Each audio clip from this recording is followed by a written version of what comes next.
CQ, CQ, CQ. This is Kilo Mike 6, Yankee Sierra Sierra calling CQ. K6EXY in southwest Idaho calling CQ and standing by. Kilo 6 Echo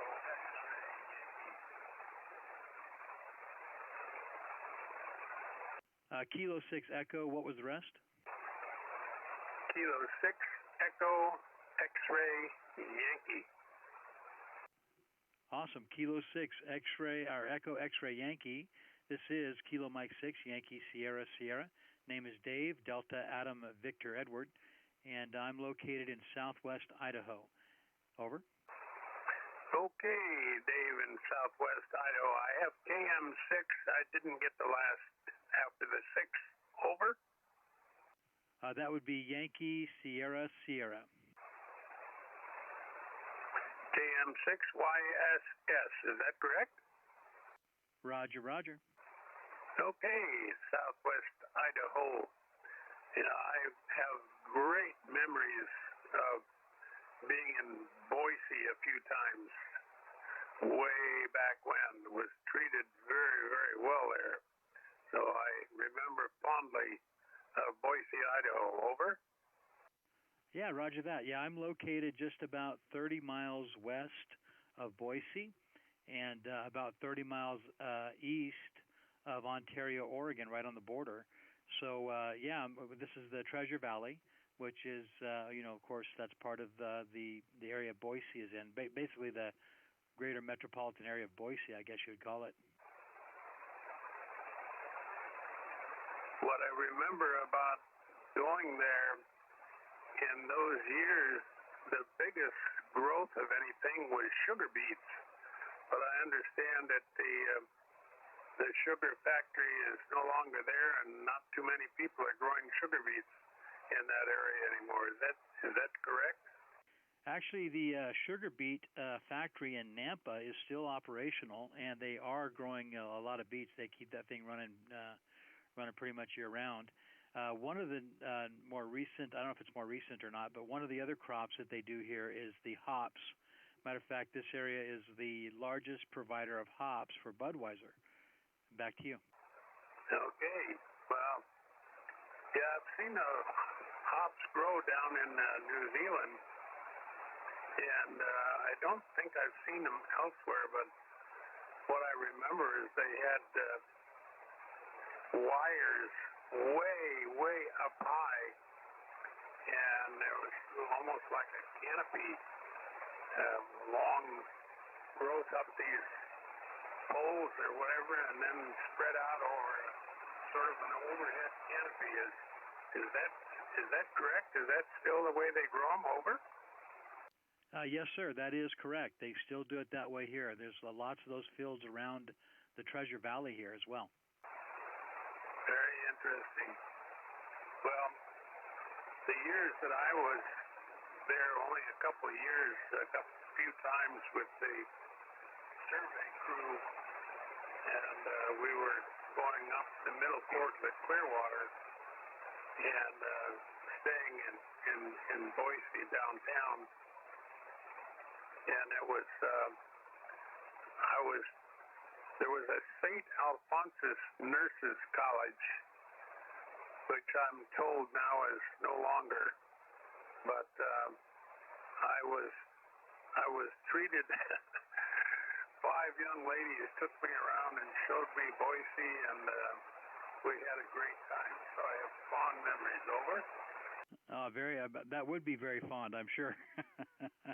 Being escorted around Boise with 5 nurses, that would be pretty fabulous, I would think. Now, why were you here again? I was at the time I was working for the Corps of Engineers, and one of the items that was going on was doing some surveying up the middle fork of the Clearwater.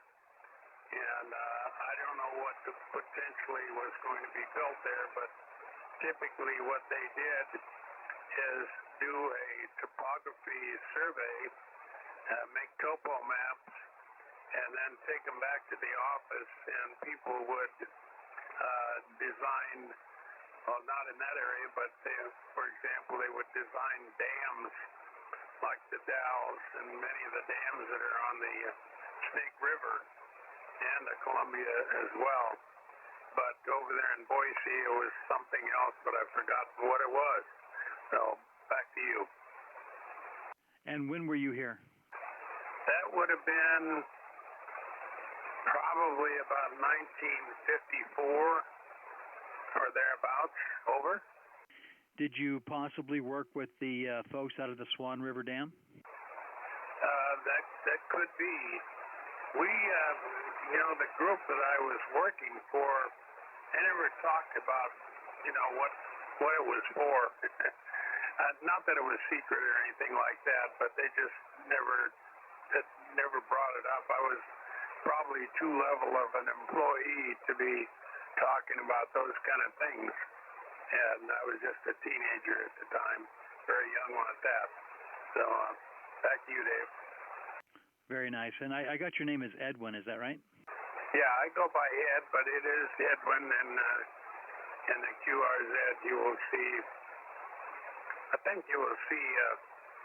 you would probably guess that I have been an avid sailboat racer for many, many, many, many years, since 1963 to be precise. So I've entered probably upwards of 1,500 races.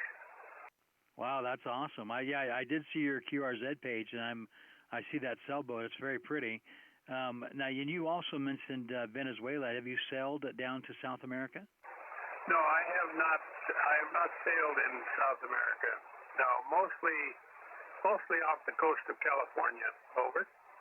Roger. Yeah, I was in the Coast Guard. I was on the Coast Guard cutter Sherman out of San Francisco, and so we did a lot of up and down the coast there, up into Alaska and down into Mexico. But that was a lot of fun. Those are the good old days. So what are you doing there now in Idaho? Are you? I assume you're retired. Yes. Yes, sir. I am retired. I just retired back in June, and I am part-time associate pastor at my church here, and doing that very part-time, actually. My wife is still working. She's working for the state in the tax collection thing area. So that's what she's doing right now. We were working as prison chaplains up until June, and then I retired. And then come September, the company that we were contracted with for the prisons actually pulled out of the contract, and so now she's back to working with the state, not as a chaplain, but as a tax collector. Over. Roger that. Well, there's a world famous lady. She's 80 or 81. I'm forgotten. That sailed around the world 4 times, and she's on her way down to my area. And of course, I didn't even know about her 6 months ago, but I learned about her, and we gave some assistance to her. She was on a route from British Columbia down to San Francisco, and had some gale winds on the way down off the coast of Oregon and Washington. And when I say we, myself and 2 other ham radio operators provided her some weather assistance, weather information. We didn't actually do any assisting, per se, but providing weather and wind direction and so forth to help her better handle what was going on with her. And she had some problems with her transmitter and her antenna tuner, and a lot of problems on her boat as well. So she limped into San Francisco and spent about a month there getting repairs. And she departed just a couple of days ago from there and is on her way down here to San Pedro. I'm 2.5 miles from San Pedro in Rancho Palos Verdes, from the southwestern corner of the Palos Verdes Peninsula. And so I expect to meet her and see her probably Saturday late at about dark time. At least that's the prognostication at this point in time. So that's what's going on here. That's kind of current. Over. Roger that. Would that be Jean Socrates? It would be indeed. Yeah, I found her on YouTube. What was hard was I searched for women who have sailed around the world 4 times, and you would not believe how many women popped up. It was pretty remarkable. But none of them were in their 80s, my friend. This one here she's the oldest one, it looks like. The rest of them were pretty young. So it's pretty remarkable. She looks good for being in her 80s. Yeah, she does. And she sounds good. She doesn't want to talk about it, but I'm pretty old myself. I had the left knee replaced and the right hip replaced, so my mobility is not as I wished it were. But she's starting to have knee problems, so she'll probably be hanging it up or at least slowing down here pretty soon. I'm thinking. Over. Well, that's going to be remarkable. I'm sure it's going to be a great honor to meet her. And have you guys met before or just on the air? Just on the air. I had not, like I said 6 months ago, I didn't even know about her. But I was aware of these young ones that have been sailed around the world single-handed. And I can't even remember their names, but their stories are quite remarkable as well. So, being an experienced sailor, I have never really wanted to do a long trip. My interest was being able to go faster than the next guy with just wind. And in fact, my specialty is light wind. If the wind is like 6 or 5 or 4 knots, I'm going to beat most boats because I have more patience and I pay more attention to where the wind is coming from. Most of them, if it's not blowing 10 knots, they don't want to even be out there. So I'm kind of a unique cat. Back to you. Ed, that's fascinating. Do you have a YouTube channel or a web page where you post any of your sailing? Or? Well, one of my other hobbies, as you might guess, is I've written some pretty comprehensive stuff for sailboat race scoring. And if you, I have 2 things that you can look on the internet. The latest one was a video I made of my using my scoring program, which you might find kind of interesting. I think it's only 6 minutes long. If you go to, and I'm going to spell this for you, K6EXY, K6E space soft. That's the name of my program. But 2 words, not 1. And if you do a Google search on K6E soft, you will see a demo of my scoring program. And you might find that interesting. And then if you look in just K6E.us, you'll see a website of mine which is not intended to be used as a website, but as a demonstration of what it could look like if you were a yacht club and wanted to do what yacht clubs do.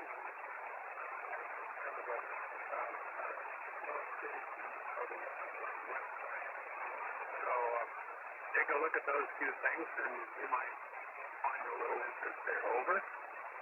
Roger that, my friend. Ed, I'm starting to lose you with the fading of the band a little bit, but I did get to both of those websites, and I've got them up on my computer right now. By the way, also I've also got her that page with her up on here too, and she is a very good-looking woman, man. I hope you enjoy your visit with her. I hope you have a lot of fun. and I hope I hope I can talk to you about it sometime. I'd like to hear how it goes. But I'm also making a YouTube video of our contact, and you'll be able to watch it later on this afternoon. If you just go to YouTube and you search your call sign, this video will be up there, and you'll be able to see and hear. You'll be able to hear how you sounded on this end. Over. Roger that. That's very nice of you. By the way, you didn't ask, but most people want to know where the word Klexy, which is a word I made up, where that came from. And I concatenated two words, classy and sexy, to come up with Klexy with a K, not a C. Over.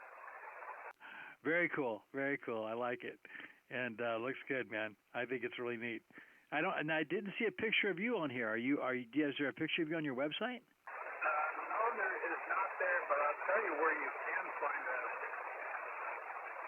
peculiar one. Website called Group 7155. Group 7155. And I always forget whether it's 17155 group, 7155. I guess, well, try one or try the other. Hang on just a minute and I'll tell you for sure. Oh, I've got it. It's the homepage is a guy on a rocket. And you will see you'll see a guy riding a rocket. And then right under that, you'll see two more people, and on the right, you'll see a picture of my face, at least, where the guy's trying to make some cartoons out of some of the people that are on this net. Over. Yep, I got it. I see you there on the lifeboat for the Titanic, right? Right. Well, that's pretty cool, man. I got that.